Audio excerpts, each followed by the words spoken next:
일반인들도 굉장히 많이 이용을 하고 계신다고 하더라고요. 보복범죄를 당할 위험성이 확 줄어들게 되는 거죠. 연예인이 된 기분도 잠시나마.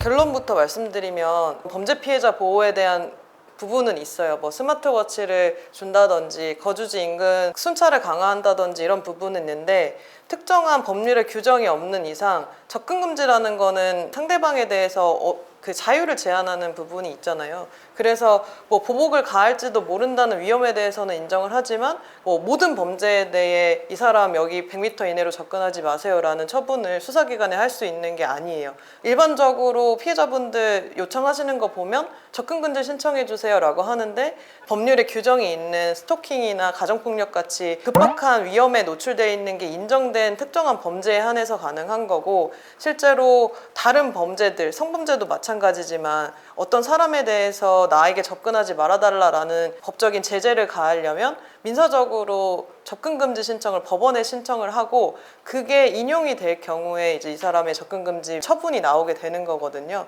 그래서 실제로 내가 고소를 진행을 해서 보복범죄 무서워요 라고 했을 때 수사기관이 해줄 수 있는 접근금지 처분이나 혹은 뭐 그 주변에서 뭐 계속 지켜봐 주거나 이런 경우는 없단 말이에요. 뭐 스마트워치를 착용을 하고 누르면은 바로 출동을 하는 경우는 있지만, 급박한 위험에 노출됐을 때 눌러서 뭐 2분 만에 온다라고 할지라도 사실 그 위험에 노출되는 거는 충분한 시간이거든요. 2분이라는 시간은. 그래서 요즘 추세로는 저도 이제 피해자분들한테 사설 경호를 해보시는 게 어떠냐라고 말씀을 드리고 있고, 특히 법원 같은 데 가실 때 이제 위험에 노출될 수 있으니까 일반인들도 사설 경호 업체를 많이 이용하는 추세로 좀 전환되고 있어요.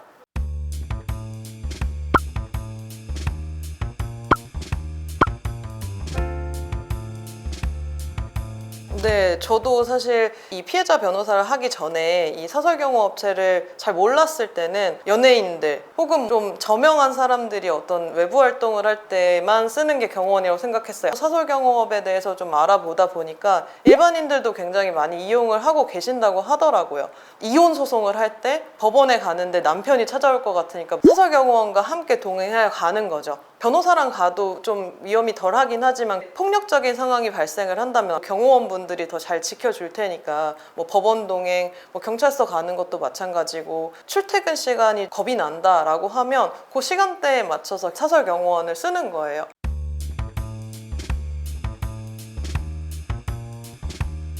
연예인이나 정치인, 재벌들이 이용하는 모습이 보통 언론에 노출돼 있기 때문에 뭔가 비용이 굉장히 비싸지 않을까라고 생각하실 수도 있는데, 생각보다 합리적인 가격에 일반인들도 충분히 이용할 수 있는 금액대이기 때문에 시간대도 정할 수 있고 날짜도 정할 수 있고, 경호업체랑 일반인 간의 계약이기 때문에 좀 자유로운 조건으로 필요한 시간에 쓸 수 있거든요.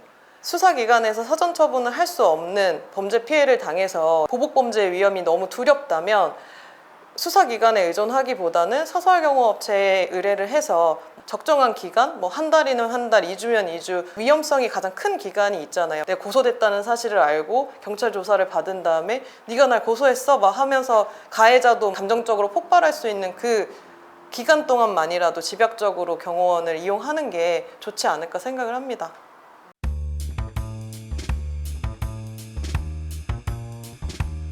경호 기간이 길지 않더라도 내가 경호원을 대동하고 다닌다는 사실을 가해자가 인지하게 되면 어떤 범죄를 실행하려는 의욕 자체가 확 꺾이게 되거든요. 그럼 결국에는 그 보복범죄를 당할 위험성이 확 줄어들게 되는 거죠. 경호원이 있다는 사실만으로. 그래서 좀 더 내가 보복범죄에 노출되는 것을 줄일 수 있어요. 그리고 뭔가 부수적인 장점이라고 해야 되나? 하여튼 장점이라면 약간 내가 그런 유명인이나 연예인이 된 기분도 잠시나마 느껴볼 수 있다는 그런 점이 있고, 위험에서도 멀어지고 기분도 좋아지는 점이 있다. 이거는 뭐 농담입니다만 그런 경우가 있으니 사설경호원을 이용하는 것을 주저하거나 내가 쓸 수 있을까라고 생각하지 말고, 그러다가 정말 위험에 노출되는 거거든요. 그래서 적극적으로 알아보시고, 사설 경호원을 언제 붙일지, 어느 시간대에 할지 이런 건 굉장히 자유롭게 정할 수도 있고, 그에 따라서 비용도 다 다르게 정할 수 있거든요.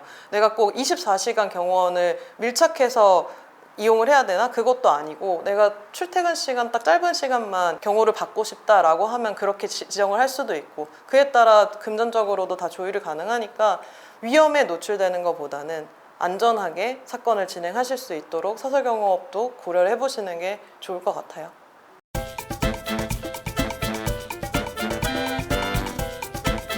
저도 예전에 좀 질 나쁜 가해자를 상대하게 된 경우가 있어요. 제가 피해자 변호사로서 연락을 했는데 저한테 뭐 욕도 하고 뭐 계속 비슷한 범행을 반복하는 이해 안 되는 가해자긴 했거든요. 좀 잃을 게 없는 사람인 듯한 느낌?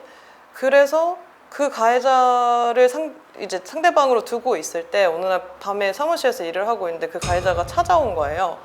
다행히 그 당시 무슨 일이 발생한 건 아니지만 그때부터 좀 저도 살짝 겁은 나더라고요. 그래서 뭐 얼마 기간이었지만 저도 사설 경호업체를 이용을 했던 적이 있는데 누군가가 계속 저를 지켜주고 옆에 있다는 그 사실만으로도 실제 어떤 위험이 발생하지 않았음에도 불구하고 되게 심리적으로 안정이 되고 그 사람이 다시 찾아오더라도 나한테 위해를 못 가야겠구나라는 것 때문에 좀 더 일상에 집중할 수 있었고 두려움에서 벗어날 수 있어서 굉장히 좋았었거든요. 그래서 피해자분들도 이러한 측면에서 좀 적극적으로 본인을 보호하고 안정할 수 있는 방법을 찾는 게 좀 어떨까 생각을 합니다.